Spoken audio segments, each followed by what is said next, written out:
Catalan Radio wanted to speak about Lamine Yamal, and they said that Lamine Yamal could take Barcelona's number 10 for next season. They continue to say that there are people within Barcelona who want to give the number 10 to some player. They think they could benefit economically for that. The club's option is Lamine Yamal, although not everyone agrees due to the huge responsibility that the number represents for a 16-year-old player. Now, I know that many have been saying that we should just retire the number 10 because the whole thing about giving Ansu Fati the number 10 was a complete failure. Now we see Ansu Fati at Brighton. He could not cope with the amount of stress and responsibility on wearing the number 10 shirt, and many people simply just want to retire this number. They said we cannot give it to anybody else. It is only Messi because of what Messi has done for this football club. But here's the thing though, Messi would have never worn the number 10 shirt if Argentina really did retire the number 10 after Diego Armando Maradona. Everybody did say that there was going to be no player better than Maradona moving forward and that they should retire the number. But Argentina did not do that, and then Messi came in later, and now you can see that Messi definitely justified wearing the number 10. The same thing could be said with Barcelona and the number 9 shirt. After Johan Cruyff wore the number 9 shirt, many were saying, let's retire the shirt. There is going to be no other striker that is going to come up higher than Johan Cruyff. It just doesn't make any sense. But if Barcelona actually retired the number 9 shirt, these iconic players of Ronaldo, Eto'o, Suarez, Martin Braithwaite, Lewandowski would have never worn the number 9 shirt. And I believe that all of these players deserve to wear it because of the amount of goals that they scored and the impact they have had for the club. And so the same thing is going to be applying with the number 10 shirt right now. Even though it is empty, even though nobody is wearing it, and even though many people are saying just retire the number 10 shirt, no, it's not a good idea because eventually some player will arise to this club and say, I'm here to be the number 1 player in the world, and that player should be free to take it. Now, could it be Lamine Yamal? Who knows? It's exciting to even think about that, right? Because maybe the player is already here, and that is why the number 10 shirt is being linked to Lamine Yamal. Also, the Spanish Federation do state that every first team squad needs to use the numbers between 1 and 25. That is one of the rules. So Barcelona technically cannot retire the number 10 forever and just delete that number. In a way, you could say that if you retire it and you delete the number, you're just going to be making the squad much smaller, which makes no sense. Why would you even want to do that? And so I do think that if there was a player that we should hand it to, it would be Lamine Yamal. Now, here's the thing. What if we just put the number 10 on pause for now and just not give it to anybody for the next like 2 or 3 years? Because yes, I do think that it is too rushed to give Lamine Yamal the number 10 right now. At 16 years old, it wouldn't make any sense because I know and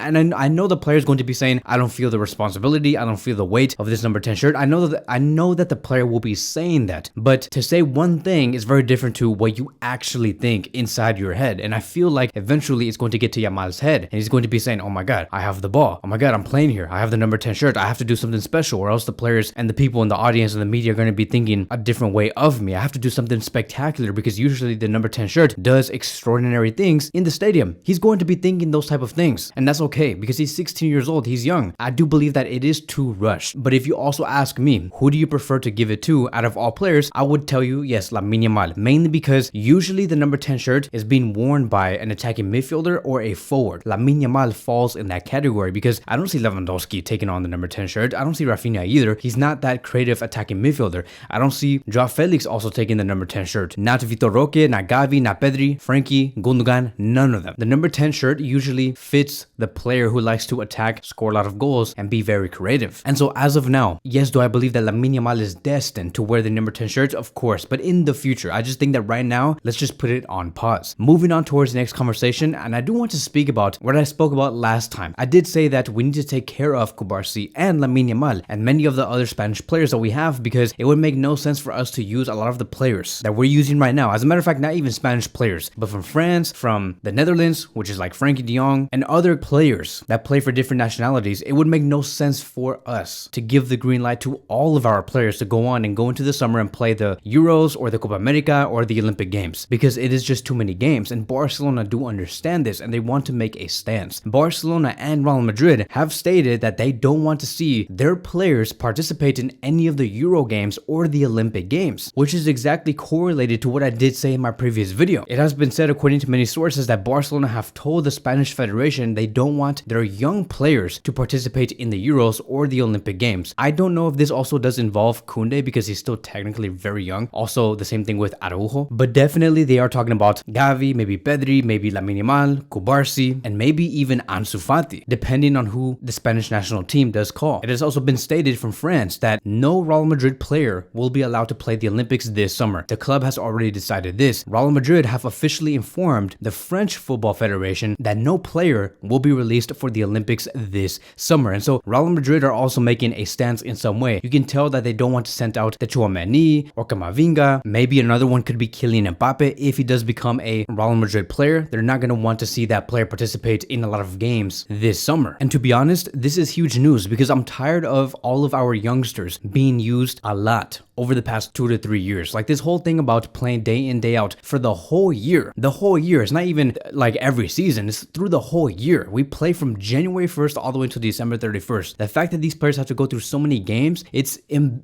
so embarrassing. These things shouldn't happen. These players are not robots. These players have max capacities. And to see Barcelona and Real Madrid take that stance and say, look, our club is more important than your national team results, that's a beautiful thing because at the end of the day, we need to realize, and I'm talking about from a Barcelona perspective, and how we view Lamine Yamal, Kubarsi, and all of our youngsters. At the end of the day, the team that does nurture and build these players, it is the club. The club should have a right to say this is what should happen to our youngsters and not play X amount of games. Because what is the Spanish Federation supposed to say? That they nurtured these youngsters, that they raised Kubarsi and Lamine Yamal, and they built them to the player that they are today? No, they didn't. Barcelona did that. They went through the academy. They have been taught by the coach. They have been held by the fitness coaches, and it would make no sense for the Spanish Federation to just say, no, we need them, they have to come in, it doesn't matter, but they have to play. No, Barcelona have the right because Barcelona take care of them the most. If it was up to me, I would literally say, I'm sorry, De La Fuente, I am sorry to the presidents of the Spanish Federation. We are not going to be sending Gavi, Pedri, Lamine Yamal, Ferran Torres, Kubarsi, or even Alejandro Balde. They're going to be staying here in the summer and they are just going to be resting and no more than that because we have another season to play with our brand new coach. The Spanish national team can use other players like Eric Garcia, they can use Nacho, they can use Morata or Rodri, Nico Williams. They have so many other options. But for Barcelona, no thank you. Moving on towards the last conversation, and I want to ask you guys this. Are you guys comfortable with seeing Lewandowski play with us next season? Because Lewandowski spoke in an interview and he stated this, and I quote, "For me, everything is clear and I have no doubt where I will play next season. I will stay at Barcelona." And to be honest, looking at Lewandowski's recent form and what he has been doing, at one point, I'm going to admit that I wanted Lewandowski out because of the lack of impact that he has had at the club. He hasn't been scoring goals at all at some point through the season. But now seeing that he has come up, seeing how he's becoming more and more important, I do want him to stay now. I know it sounds crazy for me to change my opinion, but seeing how Vitor Roque and Marc Gui have yet to make an impact for the club, it is going to be taking some time. And I do think that those two players do need to learn from Lewandowski. And we do need the experience in the locker room. Barcelona currently don't have any established strikers outside of Lewandowski. I also don't see any striker out there in the market that Barcelona could buy. We can even talk about Ferran Torres, right? Ferran Torres sometimes does become very inconsistent when he does play the number 9 role. So I do think that it does make a lot of sense for Lewandowski to stay for one more season and have Vitor Roque and Marc Gui develop even more. And then we can say, okay, Lewandowski can now leave because now Vitor Roque is scoring 20 to 25 goals per season and Marc Gui is also scoring about 15 to 20 goals per season. That's fine with me. I just do think that in the next season, when they're all together again, it's going to be important for Lewandowski to teach Vitor Roque where to position himself inside the box, when to make those runs into the box, how to find those open spaces to shoot the ball, and how can you become, let's just say, more acrobatic, because that is something that Lewandowski has been really good at throughout his years. And I think that Vitor Roque, as young as he is, can adapt to that type of style of play, which should be very exciting. But that is it. That is going to be wrapping up today's video. Thank you guys so much for watching, and I will see you guys in the next one.